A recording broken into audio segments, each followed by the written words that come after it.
First మిమ్మల్ని రియాలిటీలోనికి deception కి రెండు కింద డివైడ్ చేశాను నేను. I want you to bring to the truth. That's the reason I've divided between reality and deception. Divide చేసిన తర్వాత ఏం చేస్తున్నాను? What am I doing after dividing? ఒక్కొక్కరికి నేను ఏం చేస్తున్నాను? ఎక్స్రే తీస్తున్నాను. And then what am I doing? I'm just passing an X-ray. ఏంటి, నువ్వు రియాలిటీలో ఉన్నావా డిసెప్షన్ లో ఉన్నావా? Making you to discern and know whether you're in reality or నువ్వు deception. రియాలిటీలో ఉంటే నిన్ను respect ఇచ్చుకుంటావు. If you are in reality, you will respect yourself. ఎదుటి వారికి కూడా రెస్పెక్ట్ ఇస్తావు. And then you will respect others ఎదుటి also. వాళ్ళ గురించి కూడా ఆలోచిస్తావు. You will think about others also. ఒకవేళ నువ్వు డిసెప్షన్ లో ఉంటే నీ గురించి But ఆలోచించుకుంటావు. if you are in deception, you will be thinking about yourself. నీ గురించి ఆలోచించుకుంటావు. You will think only about నువ్వు yourself. ఎలా ప్రవర్తిస్తున్నావో నువ్వు understand చేసుకోవు. You will not understand how you are behaving. నీ అజ్ఞానం చేత ఎంతో మందిని నువ్వు చంపేస్తున్నావు. Through your foolishness or lack of understanding, అనేక మంది క్యారెక్టర్స్ ని చంపేస్తున్నావు. you're killing so many people. నీ క్యారెక్టర్ ద్వారా, నీ బిహేవియర్ ద్వారా, నీ మాటల ద్వారా, నీ చెప్పుడు మాటలు వినేయడం ద్వారా వీటన్నిటి వలన ఏమవుతుంది? నువ్వు తీర్పు తీర్చేస్తున్నావు. And because of your believing in gossip, because of your vain understanding, you are entering into judging others. ఇవన్నీ నమ్మేస్తున్నావు నువ్వు. And you're believing in all అనేక the lies. మందిని పాడు చేసేస్తున్నావు. And you're destroying so many people. బలహీనులకి దగ్గరికి వెళ్ళి నీ problems చెప్తున్నావు. అది నీ ప్రాబ్లం కానే కాదు, అది నీ డిసెప్షన్, నీ డిసీవింగ్, నీ assumption. You are going and sharing your problems and concerns to somebody who's weak and who's not even ఈ strong. డిసెప్షన్ లో ఉన్న వాళ్ళు ఏం చేస్తారు?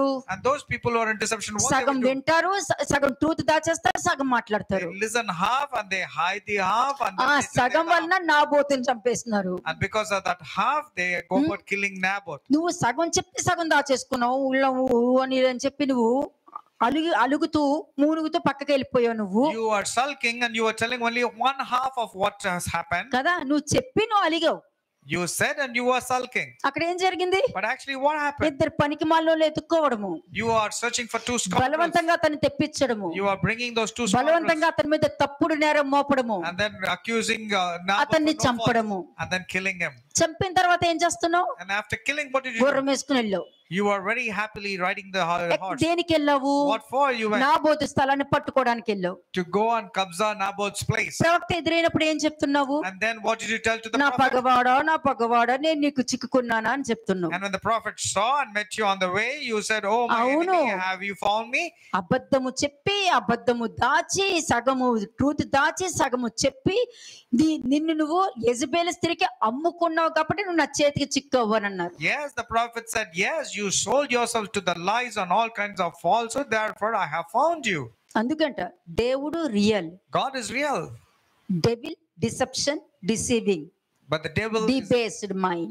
is deception, is deceiving, is debased, is lies, hypocrisy, murder. ఇవి తెలుసుకుంటేనే కదా నీ ఇంట్లో నుండి అన్నిటి నుండి బయటకు వచ్చేసి కంఫర్ట్ గా ఆగిపోయినవన్నీ కూడా రిలీజ్ చేసుకొని కంఫర్ట్ లైఫ్ లీడ్ చేసుకోవచ్చు. Only after knowing this knowledge, only you will be leading a comfortable life by releasing all sorts of wrong things. Shalom అలైకుం.